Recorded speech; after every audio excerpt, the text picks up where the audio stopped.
nós podemos fazer parte do povo que tem a fé de Jesus? Como que nós podemos ter a nossa família como um símbolo da família do céu?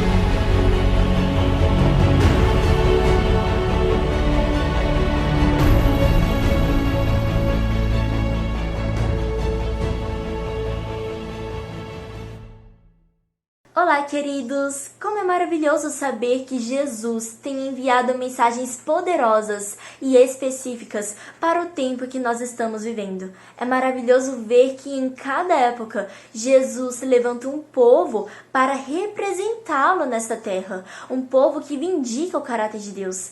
Em cada época Jesus levanta famílias que levantam a bandeira verdadeira, famílias que têm a fé de Jesus, famílias que através de seus lares mostram ao universo que é possível nós termos o verdadeiro cristianismo em nossa vida e em nossos lares. Mas como que nós podemos fazer parte deste povo? Como que nós podemos ter a nossa família como um símbolo da família do céu? Como que nós podemos fazer parte do povo que tem a fé de Jesus? Vamos imaginar que nós moramos em uma cidade e a gente descobre que vai ter uma grande guerra. A gente vai ficar calados? Ou nós vamos avisar para todas as pessoas? Eu imagino que, assim como eu, vocês também avisariam para as pessoas. Nós sairíamos para todas as cidades, nós sairíamos para as cidades próximas, para todas as ruas, os bairros, e avisando para as pessoas, vai ter uma guerra, nós precisamos sair dessa cidade. Nós precisamos falar para a nossa família que nós precisamos acordar. Mas, queridos, nem todos naquela cidade acreditariam em nós. Muitos achariam que nós estaríamos loucos, porque eles não estariam vendo a guerra. Muitas vezes, queridos, o ser humano, ele só acredita quando ele vê. E muitas famílias, elas acreditaram. E aquelas famílias que mesmo sem ver e acreditaram, elas foram salvas. Elas, e juntamente com suas famílias, com seus filhos, os pais e as mães, todos foram salvos. Agora, na parte espiritual, Jesus está voltando. Nós estamos avisando para as nossas famílias? Nós estamos avisando para os nossos queridos que Jesus está voltando? Em cada época, Jesus, ele tem avisado para famílias que Jesus tem uma mensagem específica para cada um de nós. Quando estava prestes a acontecer alguma coisa, Jesus nunca deixou as famílias sem o aviso. E da mesma forma é conosco. E nós vamos ver exatamente qual é o aviso para Jesus, para a minha família e para a sua família. Qual é o aviso de Jesus para cada um de nós individualmente? Porque Jesus está voltando. E nós estamos avisando para os nossos queridos? Em Apocalipse, capítulo 7, verso 1 a 3, vem nos falando sobre a mensagem que Jesus tem dado a cada um de nós, tem dado às nossas famílias. E vem nos falando o seguinte, queridos: e depois dessas coisas eu vi 4 anjos de pé nos 4 cantos da terra, retendo os 4 ventos da terra, para que o vento não soprasse sobre a terra, nem sobre o mar, nem sobre as árvores algumas. E vi outro anjo subindo do leste, tendo o selo do Deus vivo, e ele gritava em alta voz aos 4 anjos, aos quais havia sido concedido ferir a terra e o mar, dizendo: Não ferais a terra, nem o mar, nem as árvores, até que tenhamos selado os servos de nosso Deus em suas testas. E quando, queridos, nós vamos no livro de Judas, a gente consegue ver mais um pouquinho da mensagem de Deus que prepara um povo nesta terra. E vem falando o seguinte para nós: o Senhor vem com milhares de seus santos anjos. Ele vem para julgar e condenar a todos por todas as más obras que fizeram e também por todos os insultos que os pecadores disseram contra ele. Queridos, agora, antes da segunda vinda de Cristo, Jesus está avisando a todas as famílias, a cada um de nós, sobre o que vai acontecer, para que nós não possamos ser destruídos, para que cada família não possa ser destruída. E aquelas famílias que, pela fé, obedecem à palavra de Deus, acreditam na palavra de Deus, que é criativa, elas são salvas e elas não são destruídas. Nós temos exemplos na Bíblia que mostram famílias que obedeceram a Deus pela fé, que acreditaram na palavra de Deus. Antes do dilúvio, Jesus avisou a família de Noé. Ele falou para a família de Noé fazer uma arca, e mesmo sem eles saberem, mesmo sem a família de Noé, nem mesmo ver o dilúvio, nem mesmo ver uma chuva, eles acreditaram em Deus. Em Gênesis, no capítulo 7, no verso 1, vem nos falando o seguinte: entre na arca com toda a sua família, pois vejo que de todas as pessoas na terra, apenas você é justo.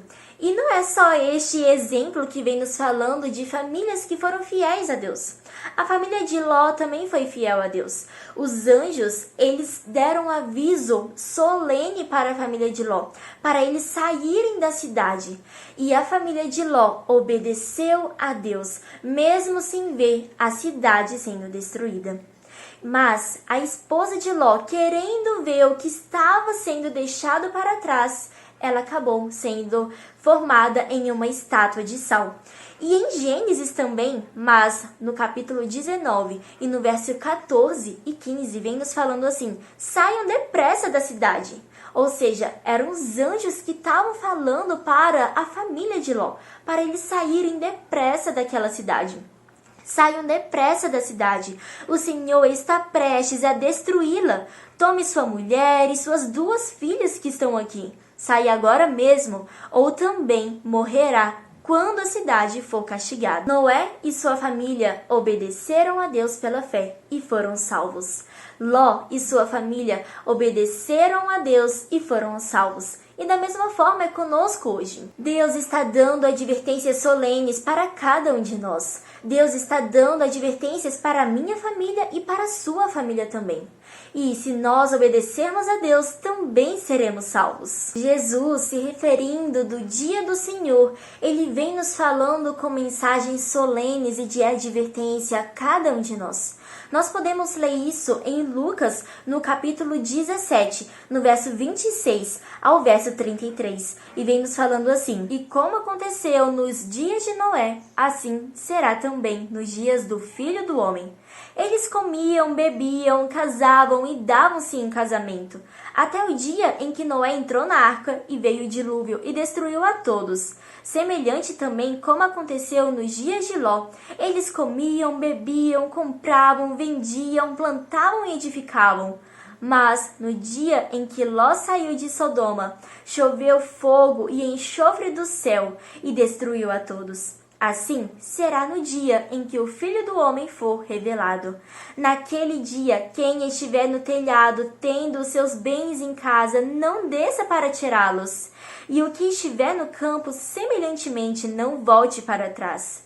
Lembrai-vos da esposa de Ló. Qualquer que procurar salvar a sua vida, perdê-la-á, e qualquer que perder, preservá-la. Aqueles que atenderem às mensagens de advertência e obedecerem às mesmas serão selados.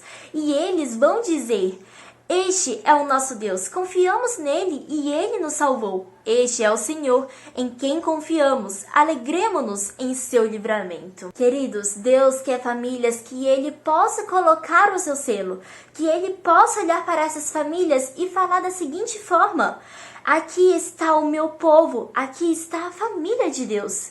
Por esse motivo, Jesus tem nos enviado mensagens poderosas. Mensagens que, da mesma forma como ele advertiu a família de Noé e a família de Ló, ele também está nos advertindo. E essa mensagem é a mensagem dos 3 anjos de Apocalipse 14. Então vi outro anjo que voava pelo céu e tinha na mão o evangelho eterno, para proclamar aos que habitam na terra e toda nação, tribo, língua e povo. Esses anjos queridos foram encontrados parados? Não, eles foram encontrados voando pelo céu e proclamando a mensagem do Evangelho Eterno. Ou seja, nós conseguimos ver um pouquinho da importância, da seriedade dessa mensagem. Jesus, ele confiou essa mensagem a nós. Não somente para nós pregarmos essa mensagem, mas para nós vivermos, nós e a nossa família. Porque através do nosso testemunho, essa mensagem será pregada para outras famílias também. A mensagem dos 3 anjos não são 3 mensagens. É apenas uma mensagem, mas com ângulos diferentes, com 3 ângulos diferentes. O primeiro anjo tem em sua mão o Evangelho Eterno. O segundo anjo inicia o primeiro para pregar o Evangelho Eterno. E o terceiro anjo inicia os 2 para pregar também o Evangelho Eterno. Cada anjo fala sobre o Evangelho Eterno, prega sobre o Evangelho Eterno, mas com ângulos de vistas diferentes. Então, qual é a mensagem dos 3 anjos? É o Evangelho Eterno. O Evangelho Eterno é o mesmo Evangelho no qual podemos ver de capa a capa na Bíblia. É o mesmo Evangelho que os apóstolos pregaram, que Jesus pregou, que quando os pastores em Belém estavam conversando sobre as maravilhas, as profecias, os anjos chegaram a ele e falaram sobre as boas novas. Quando a gente vai no original da palavra, boas novas quer dizer Evangelho Eterno. Mas o que é o Evangelho Eterno? É a mensagem da justificação pela fé. Paulo nos deixa claro sobre isso quando a gente vai em Romanos, que vem nos falando o seguinte: não me envergonhe do Evangelho, porque é o poder de Deus para a salvação de todo aquele que crê.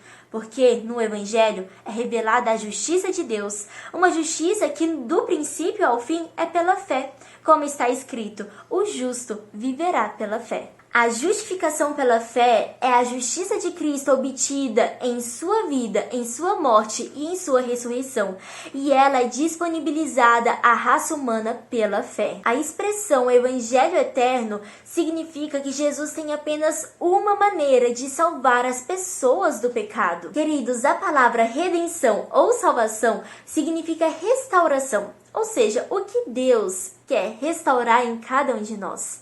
Ele quer restaurar a sua imagem em cada um de nós. Em Gênesis, vem nos falando que Jesus fez o homem e mulher à sua imagem. Mas por causa do pecado, eles foram perdendo a imagem de Deus neles. E é isso que Jesus ele quer nos mostrar através do Evangelho Eterno. Ele quer nos mostrar que, a partir do Evangelho Eterno, ao nós compreendermos ele, nós podemos ter a imagem de Jesus habitando em nós novamente. E a mensagem dos 3 anjos, queridos, é a restauração do Evangelho Eterno. É a restauração do Evangelho que Jesus nos deu desde a eternidade.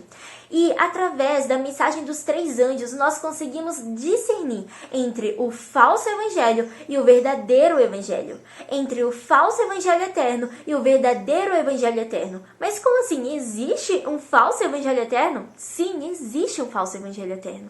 Por isso, Jesus nos deu a mensagem dos 3 anjos, para que nós possamos discernir entre o certo e o errado. Vamos dar um exemplo. Certa vez, Paulo ele estava muito preocupado, porque os irmãos da cidade de Corinto estavam sendo enganados facilmente. E olha só o que ele disse para estes irmãos. Ele escreveu uma carta para estes irmãos e disse da seguinte maneira: estou amedrontado, temendo que de alguma forma vocês sejam desviados da sua devoção simples e pura ao nosso Senhor, tal como Eva foi enganada pela astúcia da serpente. Em outras palavras, Paulo estava dizendo a eles Queridos irmãos, vocês estão sendo enganados pelo próprio Satanás. Ele está indo a vocês como um anjo com roupagem de luz, mas vocês estão sendo enganados facilmente, como Eva foi enganada também. Mas qual era a preocupação de Paulo? Ainda em 2 Coríntios, a gente consegue ver isso.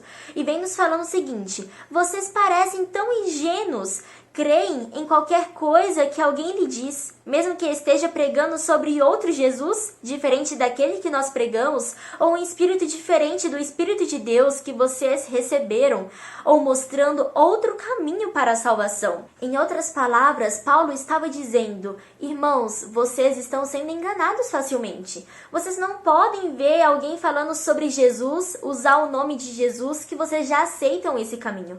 Vocês já aceitam essa mensagem, mas vocês não estão vendo que esse caminho é um caminho estranho para a salvação. Mas, queridos, a carta mais severa que Paulo escreveu não foi a carta aos irmãos de Corinto, mas foi a carta aos cristãos de Gálatas. Pois Paulo não estava repreendendo o pecado, ele não estava divertindo os irmãos sobre o engano, mas ele estava repreendendo aqueles que já haviam sido enganados. E qual é a preocupação de Paulo com estes cristãos de Gálatas? Estou admirado de que vocês tão depressa estejam desviando-se daquele que pela graça de Cristo chamou vocês.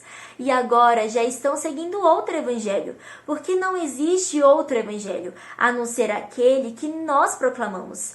O que ocorre é que vocês estão sendo enganados por aqueles que torcem e mudam a verdade concernente ao Evangelho de Cristo. E continuando, Paulo fez uma terrível declaração, e ele diz que as maldições de Deus caiam sobre qualquer um, incluindo eu mesmo, que pregar qualquer outro evangelho, além daquele a respeito do qual lhes falamos. Sim, mesmo se um anjo vier do céu e pregar outro evangelho, que seja maldito para sempre. Digo e repito, se alguém anunciar qualquer outro evangelho diferente daquele que vocês acolheram, que seja amaldiçoado.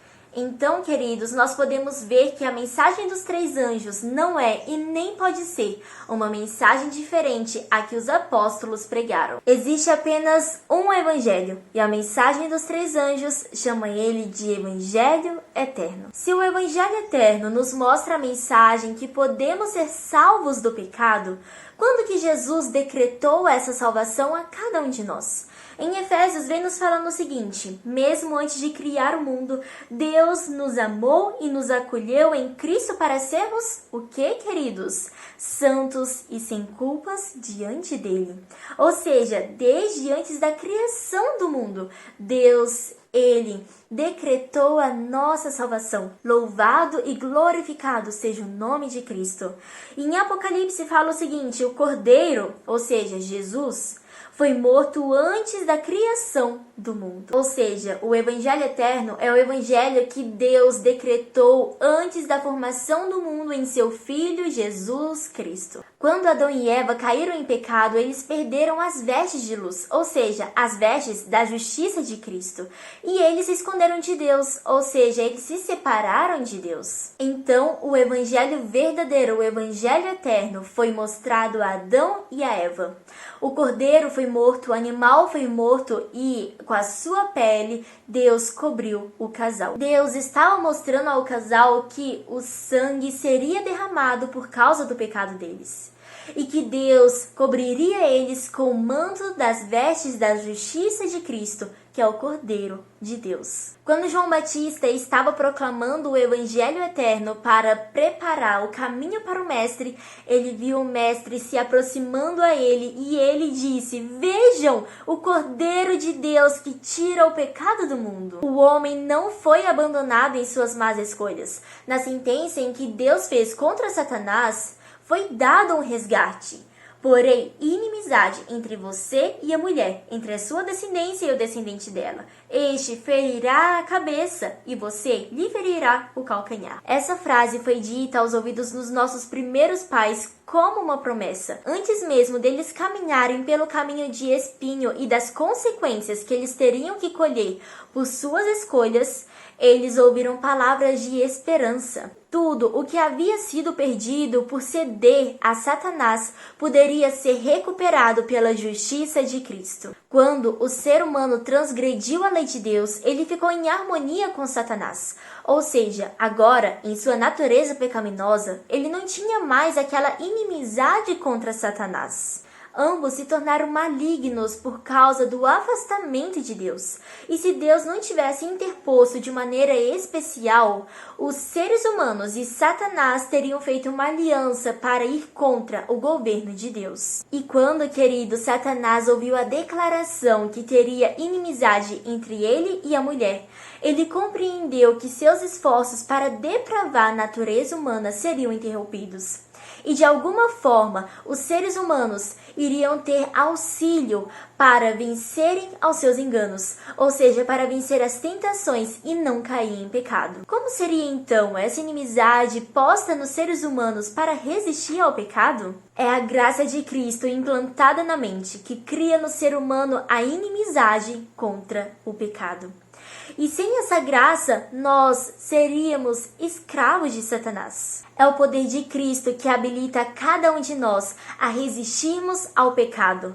E somente tendo a graça de Cristo, podemos vencer cada tentação e cada pecado. Aquela pessoa que resiste ao pecado, que resiste à tentação, que não tem mais prazer naquelas coisas que fazia antes, é porque a graça do nosso Senhor Jesus Cristo, o seu poder, está atuando naquela pessoa.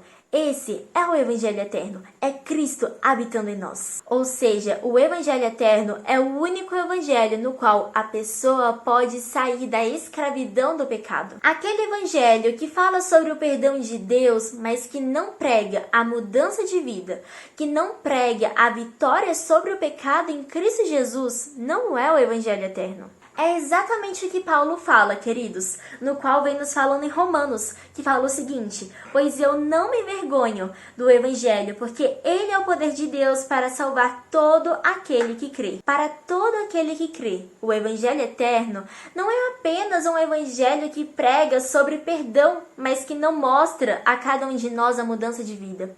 O Evangelho Eterno, para todo aquele que crê, é um libertamento do pecado. Quando Cristo veio a este mundo como homem, o anjo disse o seguinte: ela, Maria, terá um filho e você lhe dará o nome de Jesus, pois ele salvará seu povo de seus pecados. E João, o discípulo amado, ele também confirmou isso. Olha só o que ele vem nos falando em 1 João.